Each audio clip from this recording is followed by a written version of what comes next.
காலையில சர்ச்சுக்கு போய் மாஸ் அட்டன் பண்ணிட்டு நம்ம நேரா அத்தை வீட்டுக்கு வந்தாச்சு. வந்ததுமே எல்லாருக்குமே ஒரு ஸ்ட்ராங்கா ஒரு டீ. அதுக்கப்புறம் மதியத்துக்கு என்ன சமைக்கலாம் அப்படின்னு பிளான் பண்ணிட்டு இருந்தாங்க. இவங்க பிளான் பண்ணி நமக்கு சமைச்சு கொடுக்கறதுக்குள்ளே 2 மணி ஆயிரும். நம்மளால பஸ் தாங்க முடியாது. அதனால சப்பாத்தி மட்டும் இருந்தது. அப்படியே நம்ம சாப்பிட்டுட்டு இருந்தேன். செல்வா கொழுந்தா எல்லாருமே கடைக்கு போயிட்டு தர்பூசணி வாங்கிட்டு வந்திருந்தாங்க.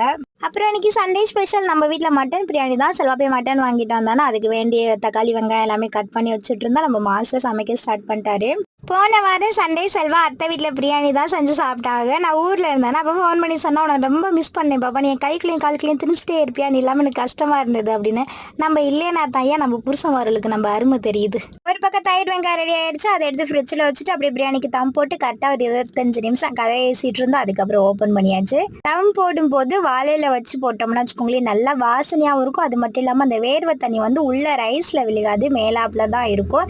எல்லாருக்குமே பயங்கரமான பசி. ஏன்னா நான் மட்டும் தான் காலையில் சப்பாத்தி சாப்பிட்டேன். எல்லாருமே சாப்பிட்டா பிரியாணி தான் ஏன் சாப்பிடுவோம் அப்படின்னு இருந்தாங்க.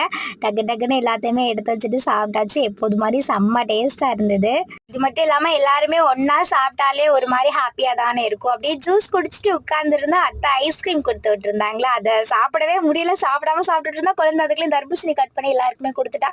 முடியலடா சாமி, இதை சாப்பிட்டுட்டு கொஞ்சம் நேரம் ரெஸ்ட் எடுத்துட்டு வீட்டுக்கு போக வேண்டியது தான். இன்னைக்கு நம்ம ஃபேமிலியில கலை, ஜோ, ரெமிஷா, பாரதி, லக்ஷ்மணன் குமார் அவங்களுக்கு இனிய பிறந்தநாள் நல்வாழ்த்துக்கள். பாய்.